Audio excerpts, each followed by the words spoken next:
22 years on from his incarceration by US authorities in America, Howard Marks is hitting the headlines currently for a whole lot of different reasons. For the movie of his book out at the moment starring Ryhs Ifans, and also he's on tour. We've managed to blag an audience with Mr. Nice himself. How you Alright, Mark, thanks. Yeah. Sorry it's a bit cramped here, but... That's quite alright, it's quite alright. Do you know, I wanted to really kind of start with music, because that was the first time that I ever became aware of you and get drawn into the story, and it was the Super Furry Animals. Alright, yes. That kind of led me to kind of read the book and stuff like that as well, so just wondering how you first became aware of them. Well, I'd heard about them in prison, you know, because I'd occasionally get magazines sent to me from friends from Wales that had come to prison in America. So I'd read about them and heard that they were good and that lots of people in Wales liked them, and they were beginning to sort of export a bit of street culture from Wales. And then I was walking around the exercise yard, and normally there was only like two kinds of music there, really, country and western, you know, and or you could watch the TV room and watch hip hop. There wasn't anything else. And then suddenly there's a new band from over there, the Super Furry Animals, and they played a track. You know, I can't remember even which one now. Right, it was just like hearing their names sort of coming over that search stuff in my mind. And then when I got released, unknown to me, they were just making their first album then. And my release was accompanied by some kind of publicity. So they wrote a song called Hanging Out with Howard Marks, which they put on their Fuzzy Logic album. And then Creation, who they'd signed up to, who called me up and told me this, you know. And I was obviously delighted. And they said, and they want to use all your false passport pictures for the cover, you know, which is a complete surprise, you know, you didn't expect anything like that. So I said, all right, I got to go and see them. So I went to see them play in Pontypridd, I think it's called Pontypridd Civic Hall or Town Hall or something like that, just outside Cardiff. And loved their set, loved hearing them play the song about me.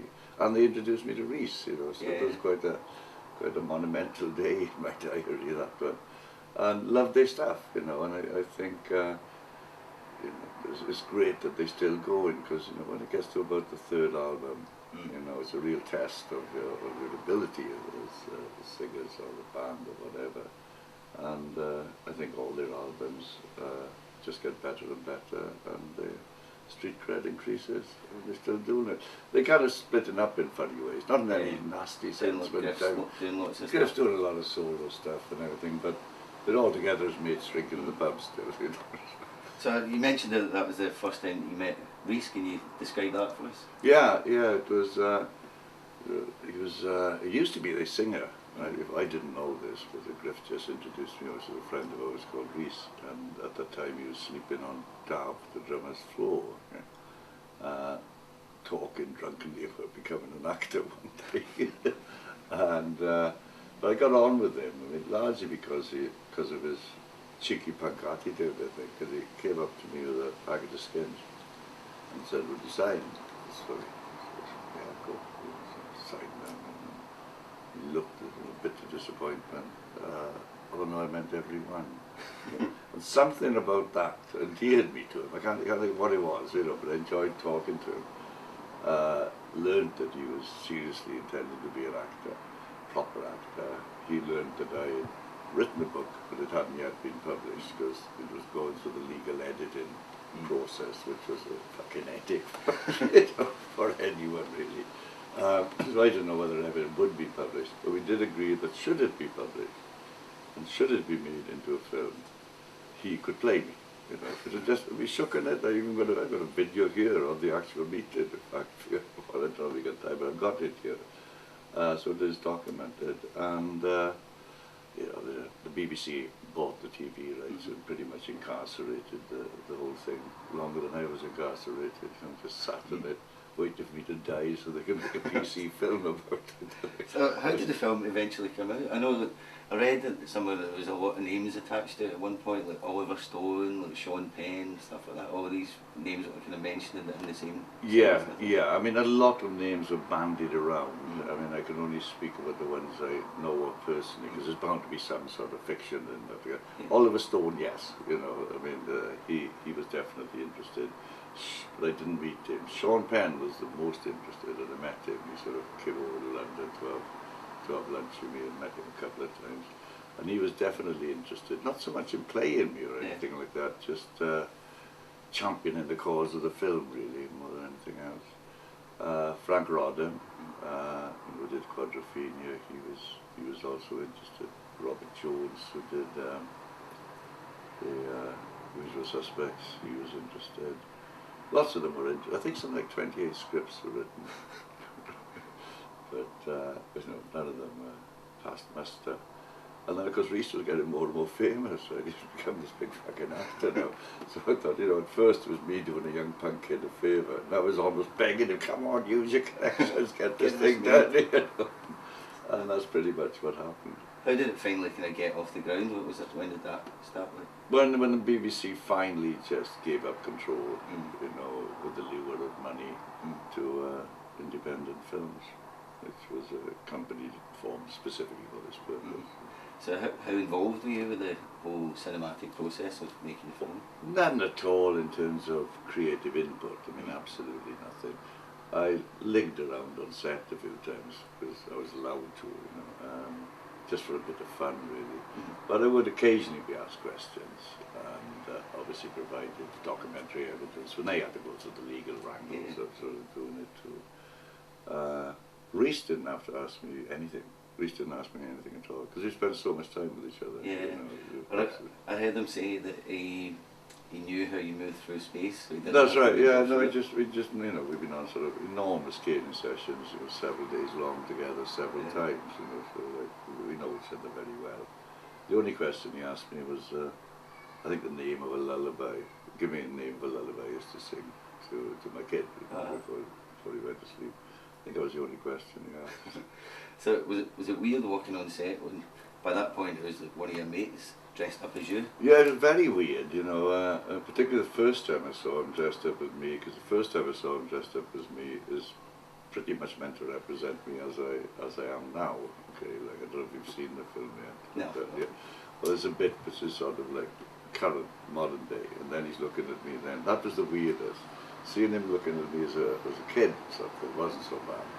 But seeing him sort of dressed up looking all geriatric for kind of stoned, hunched up idiot like me was unnerving. So were you around on set quite a lot for him to ask questions? Is this what really happened? That never occurred really, because I'd learned so much really about the process of making a film now. It's nothing. It's not a docudrama. It's not trying to get anything the same, even though it's obviously based on a book. Some fictional shortcuts have been necessitated as a result of having to cut things out. Like the majority of the book isn't in there, obviously. Otherwise, I'd still be watching it, for the first time. So there was no check-in with me at all, and the director had a very firm idea. How he wanted to do every scene, and as far as I could tell, he was dead right in his choice. What was it like for you to sit for the first time and watch it all the way through? Were there any parts that were either amusing or a bit kind of harrowing to watch? Well, going back to being on set, I was thinking, the first time I sort of went to the set that was meant to represent my home, and the woman who was playing my mother was someone who just sat down and vaguely fancied, which I thought was right. A little bit weird. This is a what? Some Oedipus complex happening here. But watching together, I mean, the first time I watched it all was the first time Rhys watched it all in some I think private directors only and people who were concerned with the making of the film. And kind of, we didn't actually hold hands, but there was kind of that sort of feeling, nervous as fuck, holding each other and hoping, that we both liked it. Yeah. And we did, so that was okay. But yeah, that was nervous. Bit of a roller coaster ride, wasn't sure how much of it I could survive. Can you remember the first words you said to each other after it finished? I think we just said to each other, Excellent. So obviously the tour, you're on tour at the moment, and this is coinciding with the film. For people that haven't, I saw you in Glasgow a few years ago now. I think it was the first Mr. Nice tour. When was that? God knows you. Yeah. Before the smoking ban, anyway. Before the smoking ban, Yeah. yes. No, I'm sure the last time I phoned you was before the smoking Yeah. ban. I'm trying to think what to say to that. What to do at the end. Yes. So, for people that haven't really seen the tour so far, what does it involve? It's the format is pretty basic, which is extracts modified from the book for some sort of stage presentation, and when possible, if the facilities allow, chucking in some video and audio in it. You know, that's basically the format, and the question and answer session at the end. So what goes up on the screen and what comes out of my mouth changes a bit. As the day goes But by. yeah, that's the format. You Yeah. know, and it's like usually 2 45-minute sets. Is it the same tonight? I think. Usually so. that, yeah. And that's it. It's me talking shit. So a good storyteller then? Well, so I understand. You know, I didn't think so. You know, but I'm even asked these days to read fairy stories at family festivals and things like that. Another surprising career move. It's the Celtic tones. Yeah. So obviously, getting back to the telling of stories, I know you're working on a book at the minute. It's out next year. Can you tell us a bit about that? So about Yeah, a book that's coming out next year. oh, the crime fiction book. Yeah. Yeah. I mean that's finished actually. I mean it was finished about 6 months ago, but the publishers, being commercially orientated people, thought it would be better to release it, you know, after the film has had a chance to sort of get to a wider audience or something like that. So that's scheduled for release and will be released, I'm sure, beginning of March. It's called Sympathy for the Devil, so won't have to worry too much about the soundtrack for the show promoting that for the movie. Set in Wales, and it's about drugs. But it is crime fiction. The apple doesn't fall far from the tree. Well, I heard it was about from a female police officer's point of view. Yeah, I didn't want to sort of write it as someone who was obviously me, like, you know, in some sort of verbal disguise. I wanted to write it from the point of view of someone opposite from me in as many ways as possible. You know, at least meant different gender and different profession, and eventually a different character. Because the character develops as you write it. Yeah, so, but that was the two basic things you had to have. She had to be a female. She had to be a copper. Yeah, she had to be a copper. So even, I know, we bring it all back again, back to music. I was hearing yesterday that you also got a single coming out. Yes. Well, a couple actually. There's one with Peter Hook, you know, Joy Division and New Order, which is called Dark Star Diva. That's on the Freebase EP, and then there's one which is about to come out with Cav, the Happy Mondays, which is the one I've put a lot of work. You know, we both put a lot of work into that. And yeah, I don't know what's going to happen there. It's my last chance to be a rock star. Yeah, a rock star. Yeah. You've not been living the life of a rock star? Yeah, but I haven't been one. So was that whole process about writing and recording and stuff like that? Do you enjoy that? Yes, I do. I mean, I'm not sort of, it's usually I sort of do the thing cross time, so I'm hopeless at talking in time, or sort of, I couldn't take the place of sort of, you know, a hip-hop artist, but it's talking across time, you know, is the way one describes it. It's really basically someone who can't talk in time. Is it under your own guise, or do you have a band name with it? No, it's under Cav's band, you know. I'm just sort of I write one of the songs and I'm a guest vocalist. Excellent. Yeah. When's that coming out? Very, very soon. I mean, this month. I think this month. Yeah. So we might see you on top of the pops equivalent. I doubt it. You know, I still don't think I'm PC enough for Top of the Pops. Excellent, Harold. Thanks very much for your you're time. welcome, man. Cheers. I'll see you at the show tonight. Okay, look forward Thank you. to it.